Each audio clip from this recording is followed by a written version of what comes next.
The gentleman from Texas, Mr. Paul, is recognized for 5 minutes. Thank you, Mr. Speaker.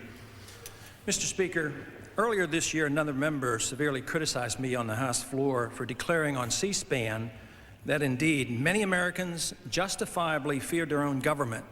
This fear has come from the police state mentality that prompted Ruby Ridge, Waco, and many other episodes of an errant federal government. Under the Constitution, there was never meant to be a federal police force. Even an FBI limited only to investigations was not accepted until this century.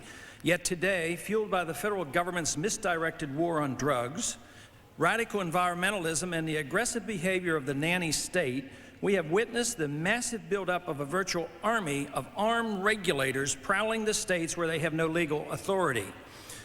The sacrifice of individual responsibility and the concept of local government by the majority of American citizens has permitted the army of bureaucrats to thrive.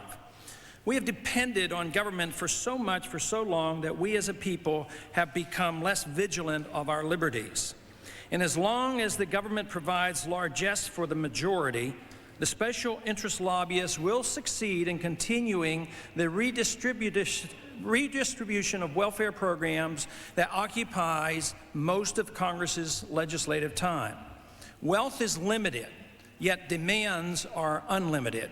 A welfare system inevitably diminishes production and shrinks the economic pie.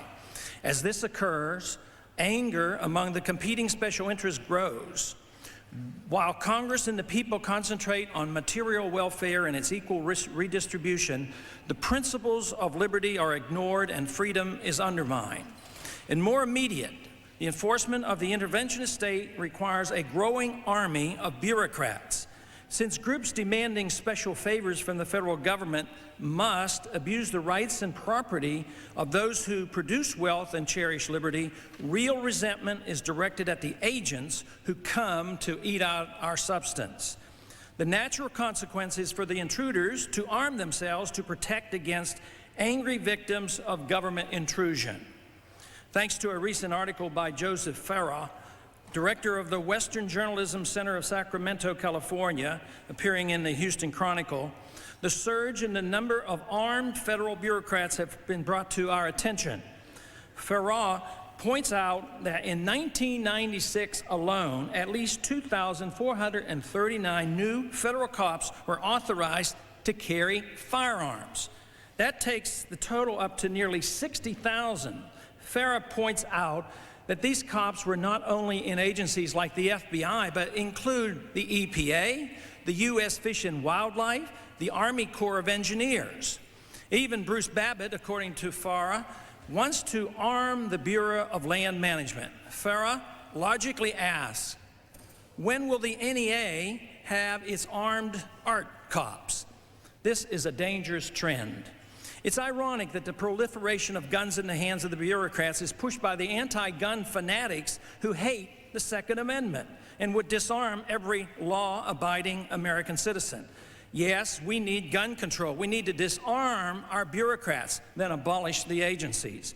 If government bureaucrats like guns that much, let them seek work with the NRA.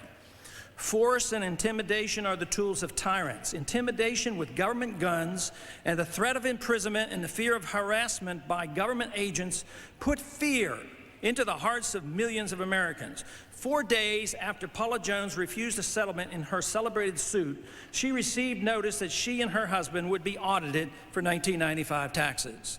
Since 1994 is the current audit year for the IRS, the administration's denial that the audit is related to the suit is suspect, to say the least.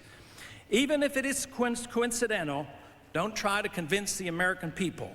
Most Americans, justifiably cynical and untrusting toward the federal government, know the evidence exists that since the 1970s, both Republican and Democratic administrations have not hesitated to intimidate their political enemies with IRS audits and regulatory harassment. Even though the average IRS agent doesn't carry a gun, the threat of incarceration and seizure of property is backed up by many guns. All government power is ultimately gun power and serves the interests of those who despise or do not comprehend the principles of liberty. The gun in the hands of law-abiding citizens served to hold in check arrogant and aggressive government. Guns in the hands of the bureaucrats do the opposite. The founders of this country fully understood this fact. And I yield back. The time of the gentleman from Texas has expired.